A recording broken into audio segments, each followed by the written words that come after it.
Turn it down some. Bismillahirrahmanirrahim. Wassalatu wassalamu ala afdali anbiyahi wa mursalin Muhammad sallallahu alayhi wa sallam. We're starting a new book. The first book we did was The Meaning of La ilaha illallah by Ahmed Milibar.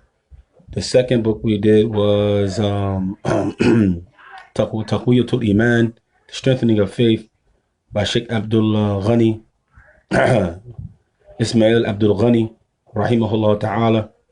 And the reason that I chose these books, which I have many more from scholars from different regions, particularly India, Pakistan, and those regions there, because no light is shined on their scholarship and no light is shined on their approach to issues like Tawheed, Ilah, Ibadah, and the meaning and concepts behind these words.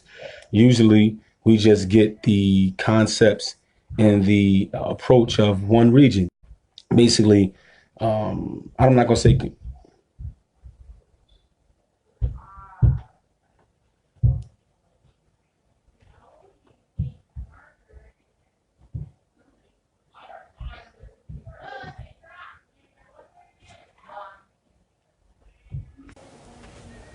so. It won't be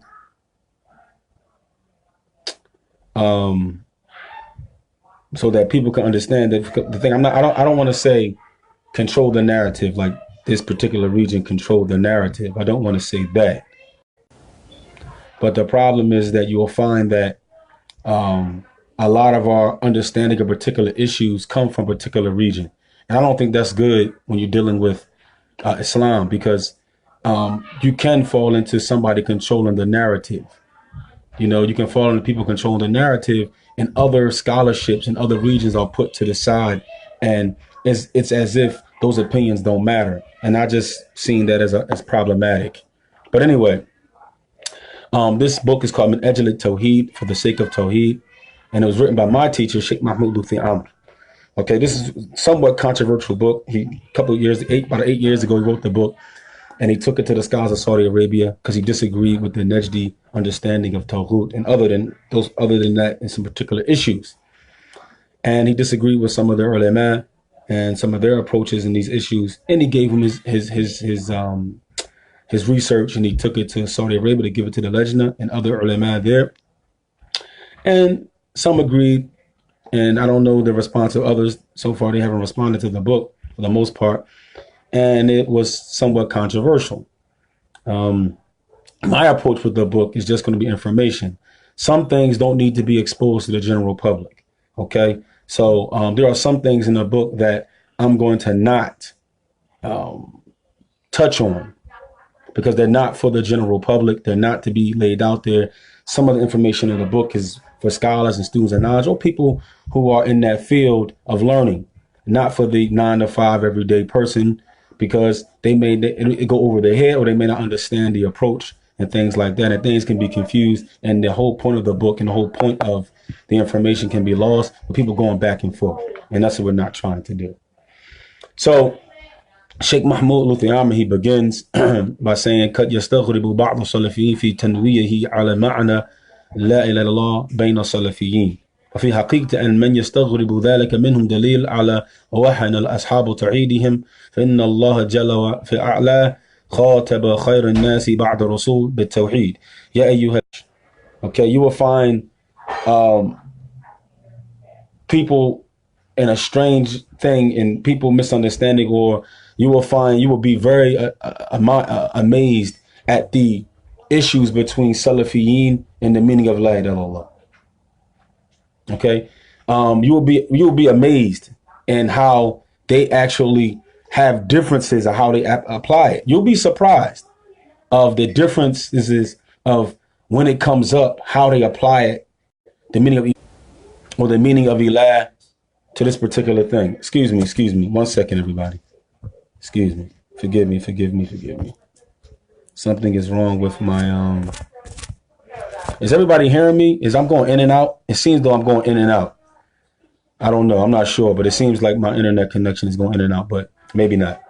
So anyway, he said, so in haqiqah, those people who are amazed and see these ikhtilafat and see that this person says that ilah can be this, or this person says that ilah can be that, or this person says a deity can be this, or this Salafi or this Sunni says this, that, and the third. He said the people have dalil on this. The people who are amazed by this have dalil of the weakness of the Ahlul Sunnah and the weakness of the Salafiyin and the understanding of ilah, their understanding of ilah. They have dalil for this. And we know that Allah subhanahu wa ta'ala, that we have to get this together, because Allah, he when he talks to the believers, he mentions their belief in Tawheed. Okay? When he talks to them, when he says, Ya ayyuhalladhina amanu billahi wa rasulihi. So it's in Nisa. Excuse me, gotta take this off. Sorry about that.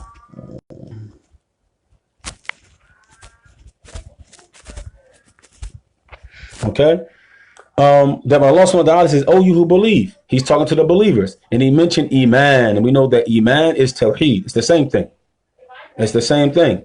And he says that the Sheikh, he goes on and he says, أذكر أنني مرة قلت في حشد المصغر للمسؤولين في فروع لجمعية أنصار السنة المحمدية بالمصرة إن أهل التوحيد في حاجة إلى التوحيد وإن أهل السنة في حاجة إلى السنة. And he says, I've said this many times in many sittings with the other presidents or the other heads of the Egypt that was started by Saudi Arabia in Egypt to battle against the Sufiya that was there in the 40s. It was against Sufiya that was in Egypt in the 40s. Saudi Arabia came to Egypt and started this school to promote the books of Muhammad Wahhab and promote Tawheed in that region against the Sufiya that was going on. And it has different, you have different schools and branches. When the school started, all the branches on the Aqidah of Muhammad Wahhab. What happened later is that now some of the branches are still on the Sunnah, and some of the branches fell into Qutbiyya and fell into Hizbiyya and fell into things like that. Okay, Sheikh Mahmoud Lutfi is the head of one branch in Demenhor, and you also have Sheikh Hassan Abana Hafizullah. He's the head of another branch in other places. Okay, so not every single school is still on the Sunnah, but not every single school is on the innovation. So it differs depending on where it's at. Okay, and that's answer the Sunnah Muhammadiyah. And the Sheikh, he went on and he said that he said many times in these meetings that the people of Tawheed are in need of understanding Tawheed again. And the people of the Sunnah are in need of understanding the Sunnah again. And he says, فَأَنْسْتَنْكِرَ مِنْ اسْتَنْكِرَ وَإِنْ فَعَلَ مِنْ إِنْ. And he says that whoever denied it, whoever acted on it, what I said. So, لَكِنْ مُرَّتْ سُنُونَ تَأَكِّدُ لِي هَذَا مَعْنَى. And he says that as the years went on, I realized that the statement becomes truer and truer and truer as time went on. وأن أهل السلفية في حاجة إلى السلفية فما معنى كاصطلاحا. And he says also the people of Salafiyah are in need of understanding Salafiyah. And the Shaykh goes on, he says, so now what is the meaning of La ilaha illallah? None has the right to worship except Allah, linguistically and legislatively. And some of the things I'm going to read the meaning of ilah linguistically, and we don't have to go over all of it, just some small points of it so we can get some understanding of the actual word linguistically, because a lot of it is just Arab, and a lot of it is Arabic grammar. That this is not an Arabic grammar class. Right off the top, you know, it has to be, you have to go back and find the actual English terminology in their language for these particular linguistic meanings. And that's not something that we have time for right now.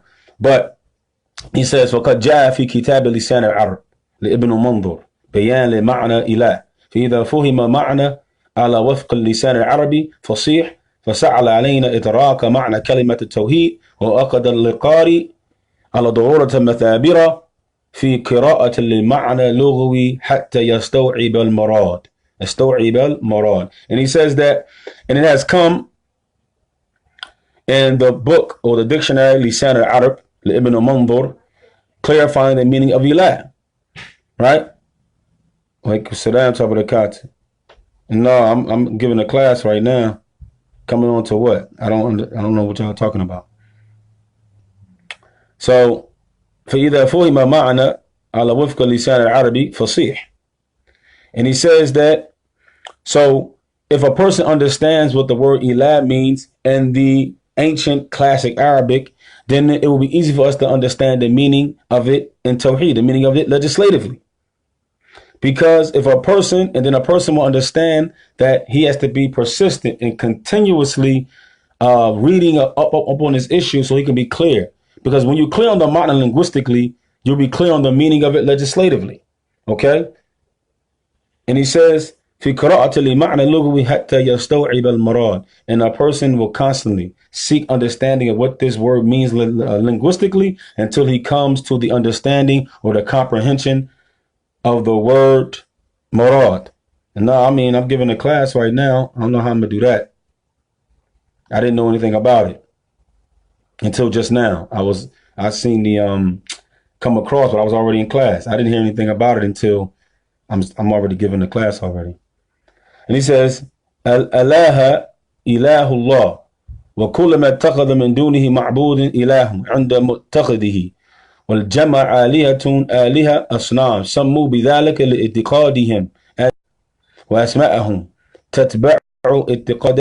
So the Sheikh Mahmoud Lutfi, he goes on and he brings, and he says that that the word, the alaha, right, or ilah, or deity, he says it means Allah, right? Firstly and foremost, it means Allah subhanahu wa ta'ala. When you add the alif wa lam on it, right, and you add the dhamma at the end, right? So it's talking about Allah subhanahu wa ta'ala, the one who is deitized, the one who is deserving of worship because of his him being deitized and him being the only one who possesses divinity. But it also means anyone that can be taken as an object of worship. Anything that is taken as an object of worship. Okay? And, you know, not talking about people worshiping their desires, money. No, we'll get into that later. I'm not under that opinion that you worship money. Okay? Because ilah has a specific meaning in the language. And it's talking about something being deitized. People have a specific belief about it and its ability to harm and benefit them.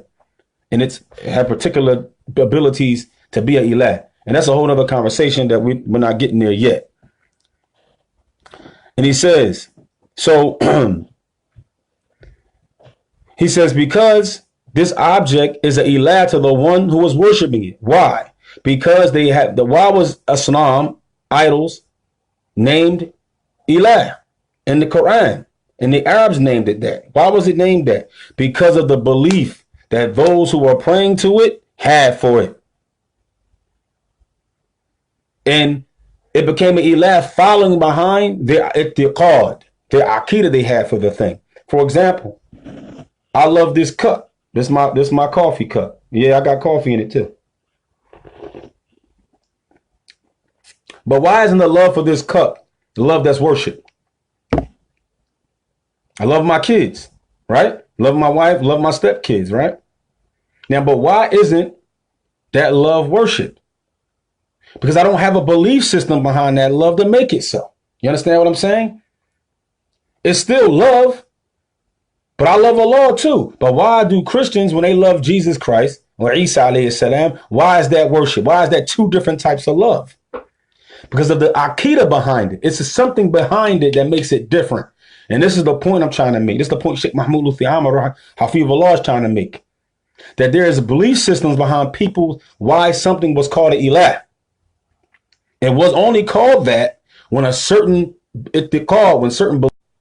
So this is what he's getting into in the language. Okay, let's go on. Right, and he brings and he says one statement of Ibn Badri.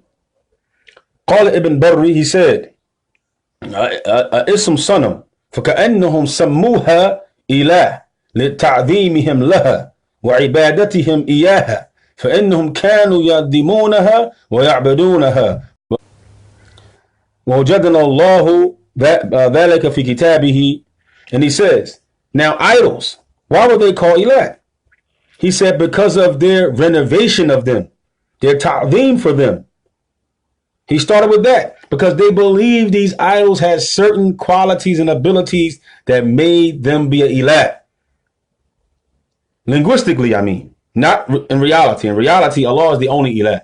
But linguistically, the word ilah can be applied to these false deities because of the belief. Okay? Something becoming ilah is a process. It's a process of the belief of the human being that brings them to certain beliefs and actions that cause this thing in front of them to become an ilah to them. It's that relationship between the one and the object that now something is an ilah. Okay? This is what the Sheikh Mahmoud Lutfi is trying to bring out. And you can't now come and change the meaning of ilah to something else. You got to have evidence for that. That now ilah can be applied to money, somebody's nafs, whatever. You got to find evidence for that in the Sharia. And you got to now be able to connect the belief and the action of the human being, his relationship between him and that object to make it an ilah. You gotta, because that's linguistically and legislatively, that relationship has to be explored. You understand? And the reason that I may sound crazy to some people, because we haven't heard this before for the most part. Because like I said, Islam has been, the narrative has been from one place, one set of rules, and one set of people. We haven't been able to explore the other regions and the other scholarship. Okay, this is why. And when somebody says that, oh, wait a minute, Aki, you can worship your desires. How? Okay, so because this linguistic meaning doesn't fit that. And the legislative meaning doesn't, because they're very close. Okay, they're very close. Sometimes the linguistic meaning of a word doesn't line up with the legislative meaning. And sometimes it does.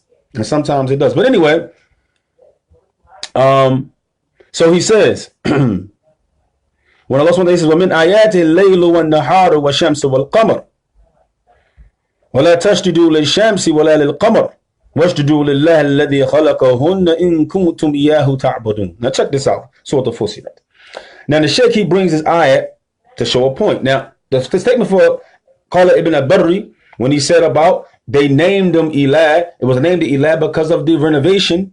And then from that renovation, that ta'deem, and that it went into now ibadah, acts of ibadah, because acts of ibadah are derived from a belief you have for a thing. You're not going to bow down to something you don't believe is a ilah, a deity. It just ain't going to happen. It just ain't going to happen. Okay? Now, what led people to bow down to the sun and to the moon? Look at the wisdom of Ibn Barri. Look at the scholars of the past. He brought this ayat, even though it doesn't say anything about ta'deem here, making them a deity. It doesn't even say that. The fact that they prostrated to them. The fact that they prostrated to the sun and the moon. That confirmed it. Okay? That confirmed it. So, now, okay. And let's go into some of the statements of Sheikh, another Sheikh, يقول الشيخ عبد الرحمن الوكيل في كتاب دعوة الحق. Okay, rahimahullah ta'ala. His book, this is on page 57. القرآن عربي مبين يحب تفسير كلماته بها لها من معان في لغته بذكر معاني كلمات إله اشتقاقها في اللغة يظهر لك السبب الذي من أجل وصف الله عباد الأولياء بأنهم اتخذوا آلهة من دون الله ثم يقول هذا هو اشتقاق كلمة إله في اللغة. And the Sheikh, he says, Sheikh Abdul Rahman al-Wakil rahimahullah ta'ala, he says in his book Calling to the Truth, the Quran is clear Arabic. And he says, يجب تفسير كلمات بها, and it's an obligation to explain the words of the Quran with the Quran from the meaning and the linguistic meanings. He's saying that when you see a word in the Quran, okay, you have two ways to, you got to look in the Quran for explanation of the ayat, and you can go to the language of the Arabs themselves, how they understood that word. because Allah brought the Quran down in clear Arabic. So you cannot go without the linguistic meaning of a word. You got to go look at the linguistic meaning. What is the meaning of that word in the Arabic language? Okay. And where is the word ilah derived from? How did the Arabs understand it? This is what you got to go into. When they use the word ilah, because Allah is not going to use no foreign language to them. He's not going to bring a word to them that they can't comprehend. It was their language. So when Allah said the word ilah, the Sheikh is now going to bring how did the Arabs understand it. You know this by how they responded in the Quran. When the Prophet ﷺ said la ilaha illallah, they said, oh, you're going to make all the deities one? Negating divine qualities and right? And they didn't have a prophet come in to teach them anything about Tawheed. They understood it linguistically.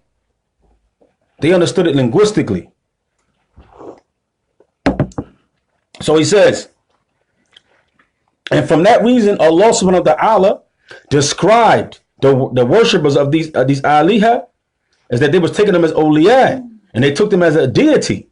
Why did Allah say that? Why did Allah say that? Because there were certain belief systems behind the pagan Arabs in worshiping these idols. And the Sheikh is going to bring some of them that he derived from the Quran himself.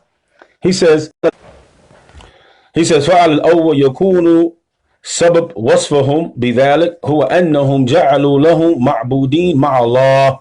So the first reason that Allah described them with that, because they made them equal to Allah. They made these idols equal to Allah in some action and some belief. Meaning they believed that either they gave them names of Allah and made them feminine, or they believed they had certain characteristics that Allah gave them from himself. And they would go to these particular idols and particular deities for that particular thing that Allah gave that deity the ability to do. No different than Mount Olympus in Rome. You had Zeus, you had the thunder, you had the Cupid, you had all these different gods of all these different things they did to help Zeus outrun the universe. It's the same thing the pagan Arabs had. Matter of fact, it's the same thing every pagan has. Okay? So he said the second reason, Al-Thani, huwa annahum hirru aqulahum fi sha'nihim. فَلَمْ يَرَوْهُمْ مَثَلُهُمْ عَبِيدًا لِلَّهِ. And he says, the second thing was that they believe that the power and the ability of these idols were incomprehensible. They couldn't comprehend their abilities. It bewildered their intellect about these particular deities, these particular objects of worship. Is that not what we believe about Allah? Okay, so this is linguistically how they understood the ilah. This is linguistically how they understood the ilah. Okay. He says, وَعَلَى ثَالِث هُوَ سُكُونُ قُلُوبَهُمْ إِلَى ذِكْرِهِمْ وَنُفُوسِهِمْ إِلَى دُعَائِهِمْ. And the third thing is because they place reliance in their hearts up and mentioning these things in their soul, in their inner selves, and making dua to them. This is what we do for Allah. You understand? So this is now he ain't talking about legislatively here. This is linguistic meaning of that when the word ilah was mentioned to the Arabs and they used the word. So now we're gonna come along and say somebody got this for money. Somebody got this for their own nuffs. It sounds like Khawarij to me. The Khawarij the ones that they say this about Muhammad who sin. That if you make sins, this is what they say you believe about a sin, and you worshiping your sin. You see how leaving off linguistic meanings and leaving off how the Salaf understood these issues, you see how this stuff causes confusion. Now you got all these people all Muslim running around here thinking ilah means all types of stuff. Rebellions happen, takfir happens, revolutions happen, all from misunderstanding this meaning of ilah. All of that, every single bid'ah that you can think of comes from misunderstanding ilah. Misunderstanding la ilaha illallah. I don't care what bid'ah you're talking about. It all comes from misunderstanding this right here. Okay? And all causes confusion. It causes confusion. When you say an ilah can be a government, and then people obeying this government, then the people have left Islam, the government has left Islam, and revolution stuff. And I'm telling you, I've heard people of the Sunnah say this. I've heard them say you can worship that. This is an Elan, that is an Elan, this and that and whatever. I'm trying to figure out how anybody's still Muslim at this point. I'm just being straight up. Because we misunderstand exactly what's shirk and what's an ilah, what's worship and what's not. The lines have been blurred. We're in a time of fitna. The lines have been blurred. We don't know. We're confused. So, and he says, al-rabi', the fourth thing, huwa faza'ahum ilayhim 'inda shada'id yanshiduna minhum ijarata min qarb. And he says the fourth thing that they believe in, this is linguistically again, this is not legislatively, even though they match up pretty decent. He says, the fourth thing is, the Sheikh Mahmoud brings in his book, this is the statement of, again, Sheikh Abdurrahman al-Wakil. Sheikh Abdurrahman al-Wakil, rahimahullah ta'ala. Sheikh Mahmoud is bringing his statements to back up his position. That ilah has one meaning, has one application, and you can't apply it anywhere else. And Allah knows best. It's just the opinion of the Sheikh. And other than him, because this is the opinion of Sheikh Abdurrahman al-Wakil. This is the explanation of the scholars I read before this. This is not just an isolated opinion, people. Okay, one thing we got to stop doing is believing that the opinion that we know is the only opinion that exists. Ahlul Sunnah has different opinions about different issues. And we should respect these opinions because it took a lot of work and dedication for whatever scholar. Even if I don't agree with the opinion, I know that he's a scholar of the Sunnah. It took him time and effort to come with that opinion. He didn't do it trying to mislead anybody. He did it based upon knowledge. And at the end of the day, they're not really disagreeing because they all took the necessary precautions, the necessary steps to get to that information. You could end up being wrong, end up being right. You get one reward if you're wrong, two if you're right. I respect every opinion in this issue. I don't agree with every opinion in the issue, but I respect it. You understand what I'm saying? I'm not just going to throw it away. But I had time to look over this issue. I had time to study the other positions. I got books that. So may Allah reward all our scholars for all the work they do. I mean, so he says, the fourth thing is that they fall into great fear and awe. And they go and run their hearts and they run to these particular deities when hardships come. And they go to them for safety from a calamity. This is the meaning linguistically. Money. Somebody running to their own soul like that? Somebody running money like that? You understand what I'm saying? وعلى خامس هو لاعهم شديد بهؤلاء شدة تعليقهم بهم. And you'll find the fifth thing is that they stick to these deities like glue, just like a weaned camel, a baby camel, when it's first getting away from his mother's milk, it's crying, it's trying to get back to the. That's how a relationship between a person and the object that he's worshiping. You telling me somebody got that? This linguistic meaning of ilah, but people apply ilah to all types of stuff. Man, I heard people talking about cigarettes ilah, and when you die. And you die smoking cigarettes, they're gonna ask you what your Lord is in the grave. You're gonna say cigarettes. Look at this stuff. Or TV is an idol. Where y'all getting this stuff from? Because you're not getting it from the legislation.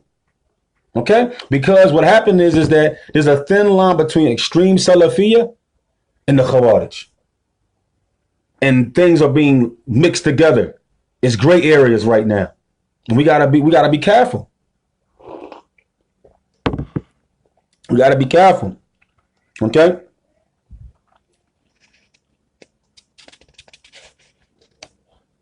Okay?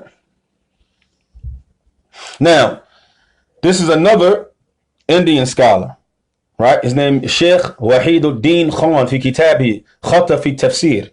These are scholars we never heard of. Sheikh Abdurrahman Wakil, all these different scholars from different regions. We never even hear about these scholars. Ask yourself that. Why we never hear about these scholars? Why? Why we don't never get the information? And when we do, oh, that's just some isolated opinion of some scholars because they're not Arabs, because they're not from Najd. We were talking about there's thousands of these people that existed. Hundreds of years ago till now. Where's their books? Where's their opinions about a certain thing? So this is the Islam that they give us. It's the information that they give us. But the information is other regions. Well, the majority of the scholars. What are you talking about? What majority? No, you're talking about a particular region of the world. That's all you're talking about. Well, the most famous opinion. To who? To who? To a particular region. That's it. You get outside that region, that opinion doesn't exist in other regions. I'm here to tell you that. It doesn't. It does not exist in other regions of the world. Okay? I'm just being straight up. People call me revolutionary, whatever. I'm just not, I don't fall for the okie doke. So, now, Sheikh Wahid ad-Din Khan, in his book Khata fi Tafsir, this is page 148. He says, إن تألي لا يكون إلى ذات تتسيطر على عالم الأسباب. Listen to this. Subhanallah wa bihamdi. Listen to this linguistic meaning the Sheikh gonna bring right here.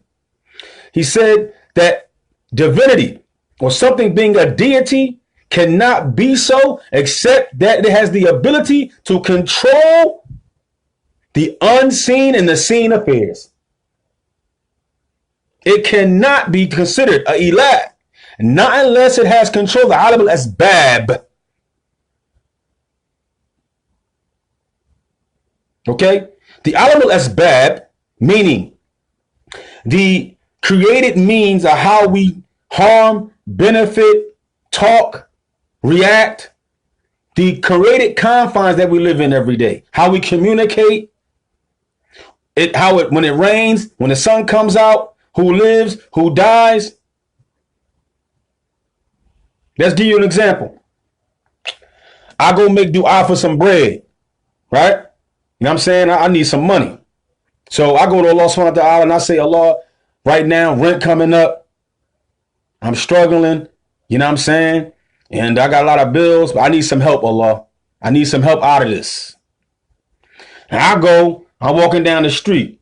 Dude come out of bank. Now, I don't know this dude. I don't know nothing about this cat. I ain't seen him come out the bank or nothing. Dude come out the bank, he drop his bread, the envelope. Now, I don't know nothing about it. I ain't seen him drop the bread, nothing. I'm walking down the street, I happen to see the envelope. Ain't got no name on it, nothing. It's a couple blocks away from the bank. I don't know nothing about how this bread got there. The Lord decreed for him to drop that bread, and I picked that bread up, and I'm putting that bread in my pocket. Ain't got nobody name, address on it. That bread going in my pocket. Now, say it has somebody address on it and stuff like that. Okay. But you know what I'm saying? So reality is that how all that happened, that whole construct of me leaving the house at a certain time, me walking that direction, that person dropping his money, that person going to the bank, all of that as bad. Who was in control of that scenario?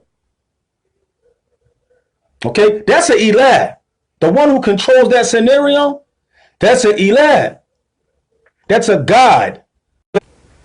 So when you talk about a deity and the meaning of a deity, a deity has that ability, overall, unlimited, unfinished, can't be blocked, can't be stopped from harming you, can't stop it from benefiting you, can't be stopped from making it rain. Allah or God, if this is what people calling him, if people listen that's not Muslim, okay, like my brother Aaron, you know what I'm saying? He gonna sneak on here, you know what I'm saying? Got my brother on here, but I'm just saying, right? This God controls everything. So you cannot be a deity except that you control those scenarios. This is the statement of Wahid ad-Din Khan. Linguistic meaning of ilah. وهذا التصرف بيده سبحانه وتعالى. فهو الأحق أن يدعى إلها. And he says, then this ability is only in the hands of Allah. So in truth, only Allah can be called a deity. You understand? You understand? Right? Now, you got people amongst the Muslims who fall into this issue of al-hakamiyya, okay, where they say that if you don't rule by Islamic law, then you have left monotheism, and now you're a disbeliever, and you have left Islam. Okay, some Salafis are close to that belief. Now let's keep it real. We're gonna get into that. Not now, but we're gonna go get into that. Okay, we're gonna get into that. People calling democracy a god, and you, but then the rulers who practice democracy, they haven't left Islam, but then rebelling against haram. But if they practicing democracy, they're worshiping other than Allah, shouldn't they have left Islam? We just got to stick to the text. That's it. This stuff can be confusing because we're playing games. Okay, we're playing games. So it says من تعريفات اللغة المعنى اللفظي لا يتبين الوضوح عدم ورد المعنى للحكم الشرعي وطاعة في أصل تعريف الكلمة فلماذا أقحم بعض هذه معاني على الأصل المعنى. And he says one of the things that they try to apply the meaning of deity to the Sharia, to the actual hukum of Allah, saying it's the same thing, right? Or obedience. They try to say the word ilah or la in Allah means to only obey Allah. Okay? They fall into that. Or they fall into the meaning of that none has the right word except Allah, or la ilaha Allah. It has the meaning of no one can judge but Allah. All this is falsehood. And we'll get into that. Okay, little by little. And he says, بل يستقيم how إذا قلنا إن حكم شرعي وطاعة من لوازم التحقيق ألوهية ليس من ذات المعنى ألوهية. Listen to Sheikh Mahmoud Lutfi. May Allah preserve the Sheikh. The Sheikh said, now what we should say is that the legislation of Allah and obeying Allah. Well, you can sit down to the nah, alhamdulillah, I'm doing good, Aki. And he says that the legislation of Allah and obeying Allah is from the obligations of Tawheed. Not that it itself is Tawheed. When you become a Muslim, now the acts become obligatory upon you, like Salat, Zakat, making Hajj. Okay? These things become an obligation. The legislation of Allah, the Sharia itself, applying the punishment to the criminal, okay, to the fornicator, to the adulterer, implementing Islamic law, all that becomes an obligation because of Tawheed. It is not Tawheed. It is not Tawheed. It is not Tawheed itself. It's from the lawazim of Tawheed. It's the things that Tawheed make obligatory upon you to now act upon. And some actions are not, some actions you don't have to do. Some actions you do have to do. And this is we got to understand this stuff. Got people running around talking about going to the, oh man, the sister taking me to the Tawheed court system. Look at these stuff. Where you get these stuff from? First of all, you ain't taking care of your kids, so she might as well take you. Okay? And scholars have made it clear if the brother is not taking his responsibility on purpose, okay, on purpose, because there are some brothers being oppressed. A lot of brothers are being oppressed. Okay? We're not talking about those brothers. We're talking about the brothers who, these children and these women. She has the right, okay? She has the right to take your behind to the Kufar courts and use their system to get you to obey Allah.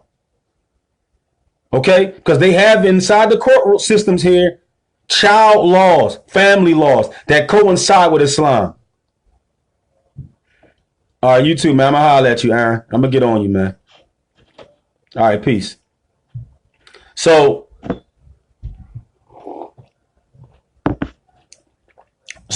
let's move on from that. Again, I'll say,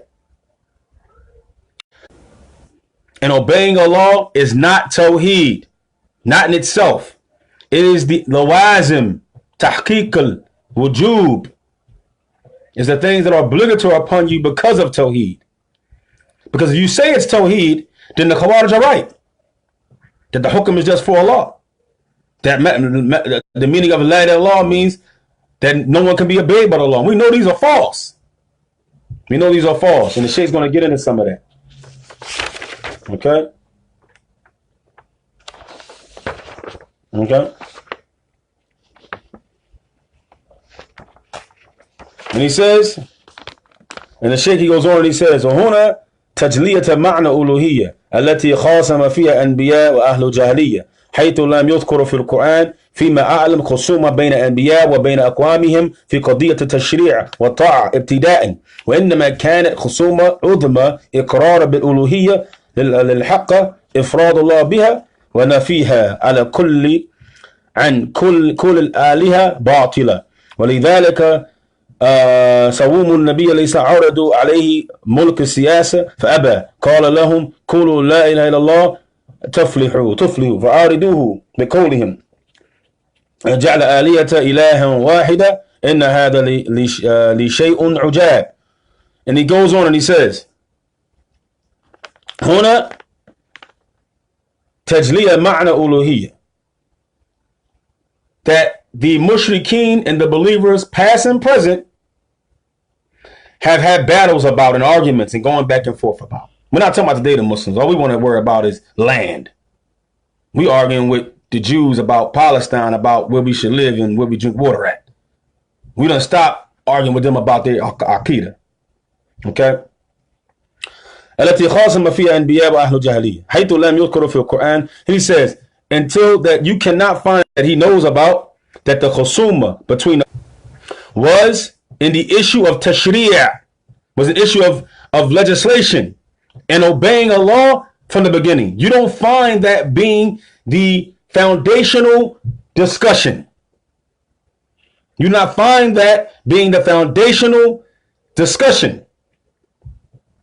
That you find that the argument, the foundational argument, was to establish who was divine and had the, and that removing it from other than Allah subhanahu wa ta'ala, the removing that divinity and that process and that belief from other than Allah azza wa jal. And this is why the Prophet ﷺ, that when siyasa and kingship was placed in front of him, he didn't want it because that wasn't the issue. That wasn't the issue. This is why you don't find them even mentioning what they was ruling by in the beginning. Because if what they were ruling by was automatically just shirking and worship other than Allah, the Prophet ﷺ would not have left it off in the beginning. He came to eradicate shirk. How did he leave their rulings alone if that was shirk? He left it alone. He left it alone. If it was major shirk and it was a deity being worshipped other than Allah and it was a Tawheed, then Allah, so the Prophet ﷺ would have dealt with the issue from the very beginning. It would have got the same attention as their idols. Because according to the Khawarij and some extreme Salafis, that's what it is. That's what it is. So now democracy is a god, but the Arabs were ruling by at the time wasn't one? Wouldn't it be the same thing? I mean, the rule other than Allah, if it's a god itself, and that those who are implementing and practicing it, they are worshiping other than Allah because that's a god. So what I'm saying is that we have to get back, slow down a little bit, go back to the basics and work up from there.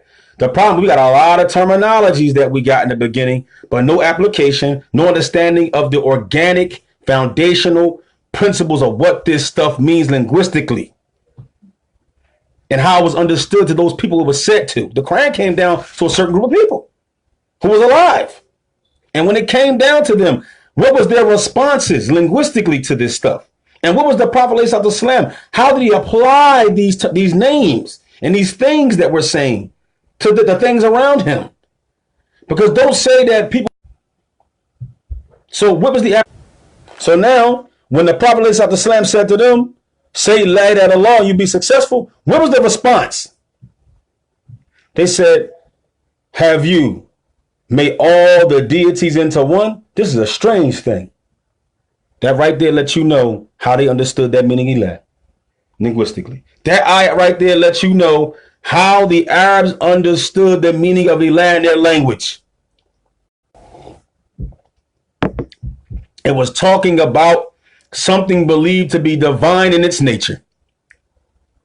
Because they knew when the Prophet said that, so hold up. You said all these idols ain't divine? They not gods? They don't have no powers? They can't Benefit and harm me? Oh, hold up, no, we're not trying to go for that. So anyway, he says, وعلى الضوء بيان المعنى اللغوي لفظ إله كان معنى اصطلاحي لكلمة لا إله إلا الله أي لا معبود بحق إلا الله، وهذا تعريفه هو دارج للمتعارف عليه بين علماء السلفية في هذا العصر. هذا التعريف يتبين الأخطاء لتعريفات أخرى التي سيأتي بيانها ورد عليها. And he says that, so we have, that's the meaning of it linguistically, how the Arabs understood it. When it came to them, when they heard it, when they heard the word Ilah, how did the process start to work in their heads? You gotta understand that. Because we don't understand that when the word Ilah was said to the people who it was their language, classical Arabic, how did their mind start to work when they heard the word? And how did the Prophet Islam say it to them? And what was their response? We don't know. We don't know that transaction of responses between them. Then how can we understand it? How can we now come down and try to apply it? No, we got to understand, how did the people who, when the Quran came down in this beautiful language, how did they respond to the word Ilah? And that's the only thing we need to understand. When we leave that, man, we go all over the place. And all we got to do is go right back to the Quran. That's all we got to do. And he says, so the meaning of it legislatively of La ilaha illallah is that none has the right to worship in truth except Allah. Why? Because in reality, only Allah possesses divine qualities. And with those divine qualities, he's deserving of worship. Okay? He's deserving of what? Worship. And those who don't possess these divine qualities are not deserving worship. But they are a thief of them. Okay? So this belief for this object, this is not an Ilah. Because I don't believe it has any divine qualities. If someone believed that this Sharpie, I'm being funny, but I'm being truthful too, that this Sharpie had magical qualities, and that if you went and slaughtered a camel in front of this Sharpie, and that this Sharpie now had the divine abilities to know you slaughtered that camel for it, and that it's going to respond to you in the same way that Allah responds, then guess what? This Sharpie now is an Ilah. Linguistically, legislatively, it wouldn't be one, because it doesn't possess those qualities in reality. Allah does. But linguistically, it would be. And you find many ayats in the Quran where Allah called the false gods Aliha. Many ayats in the Quran. And he called it that because of the relationship between the person and that object. The belief the person has for that object, that he applies it to this object. And that process makes it an Ilah linguistically. That's all I tried to show tonight. So, inshallah, the next class will be Mabhath al-Thani, Ta'rifat Batila li Ma'na Kalimatu Tawheed by Sheikh Mahmoud Lutfi Amr. It's going to be, the second lesson will be the different understandings that are false. False understandings about the meaning of this statement of Tawheed. La ilaha illallah. We will deal with how the Qutbiyin understand it. We will deal with how the Mawdudiyun understand it. We will deal with how the Sufis understand it. And there's two ways the Sufis understand it. Okay, it's two ways. The Mawdudiyun, they say that no one is obeyed only but Allah. The Qutbiyun understand this, that none can rule and judge but Allah. And some of the Sufis say there's no creator but Allah. And some of the Sufis, they go and they say nothing is present but Allah. That in reality, only Allah is present. Everything else is just delusion. Nothing else in reality exists except Allah. These are some of the meanings of La ilaha illallah that we find amongst the Muslims that are false. And inshallah ta'ala, the next chapter, Sheikh Mahmoud Lutfi Amr is going to deal with those issues. And he's going to bring stories of the prophets to establish ayats of the Quran, stories of prophets. I think 5 or 6 prophets and then stories in the Quran. He's going to bring out their conversations between them and their kings and them and their people that destroys these particular meanings that the Ahlul Bid'ah, everybody from being here tonight. Anything I said wrong, anything that I said is correct is from Allah subhanahu wa ta'ala. Assalamu alaikum wa rahmatullahi wa barakatuh.